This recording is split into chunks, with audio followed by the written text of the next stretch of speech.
journée yi nga xam ne moom lañ consacré woon pour nettoiement site chemin de fer yi dafa weesu wàllum toppatoo ak entretien site yi nga xam ni noonu la ñuy déggee lépp lu ñuy wax ci wàllum loolu da ngay jàpp ni rek c'est dans cet aspect mais aspect bi lan la au-delà de ce désencombrement au-delà de ce nettoyage mooy dañ doon nattaale aussi ban envie ak ban tolluwaay la travailleurs yi am ci li nga xam ni foofu la chemin de fer toll parce que chemin de fer fi mu toll tey mooy ñun ñëpp xam nañ ko on est sur une phase de reconstruction parce que on a un réseau boo xam ni dafa atteindre sa limite donc réseau boo xam ni dafa expirer on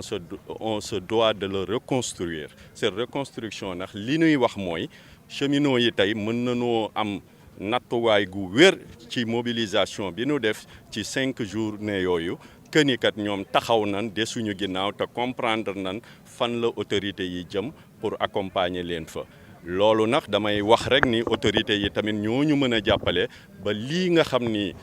wane nañ ko bu mu dellu ginnaaw nan ñu jàppale ba nga xam ni yaakaar gi cheminots yi am ci li nga xam ni ñoom moom lañ joxe comme orientation mu jëm kanam te bañ a dellu ginnaaw te loolu jàpp naa ni bu amee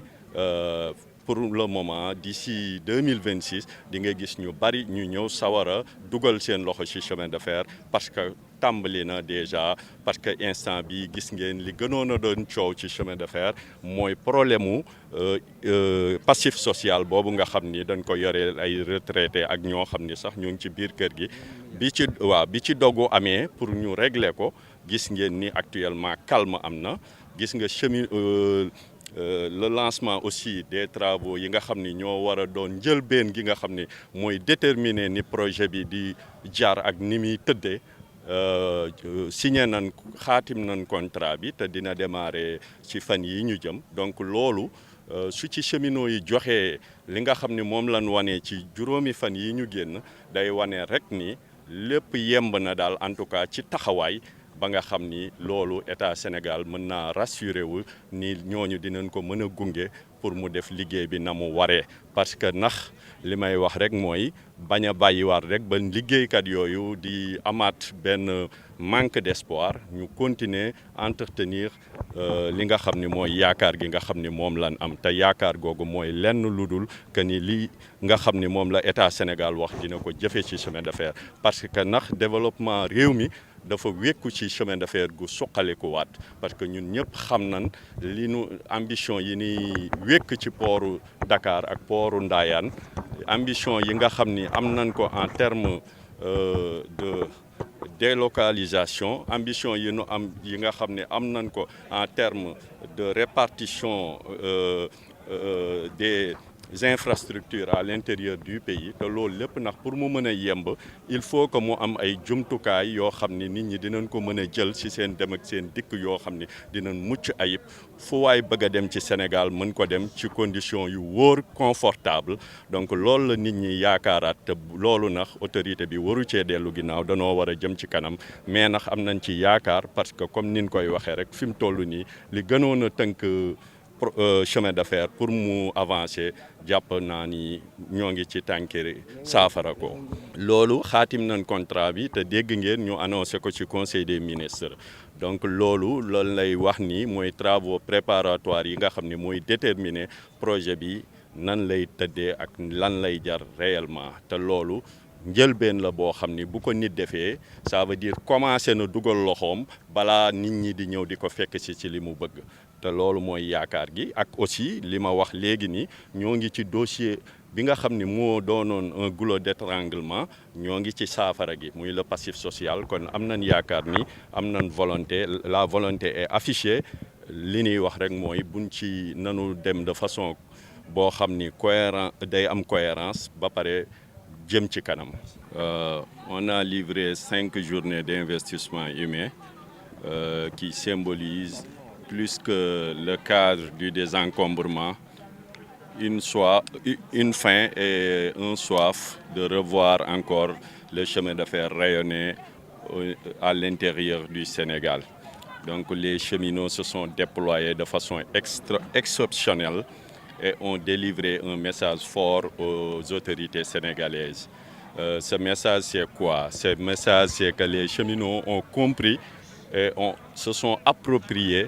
les orientations des autorités. Aujourd'hui, vous avez vu récemment, il y a un engagement que l'État a pris sur le règlement du passif social. Il y a le lancement qui a été fait en Conseil des ministres pour le démarrage imminent des travaux préparatoires du chemin de fer Dakar-Tamba à standard. Donc tout cela aussi méritait que les acteurs aussi comprennent les enjeux et se préparent. Donc aujourd'hui, à travers cette volonté, à travers cet engagement des travailleurs, donc on a compris que nous pouvons compter encore sur les cheminots pour pouvoir relever les attentes. Aujourd'hui aussi, on peut le dire, les signaux sont au vert donc pour attirer les investisseurs parce que ce qui était des contraintes sur le chemin de fer, c'était principalement le problème de ce passif de l'IPRES. Et vous l'aviez vu, depuis 2 mois, il y avait un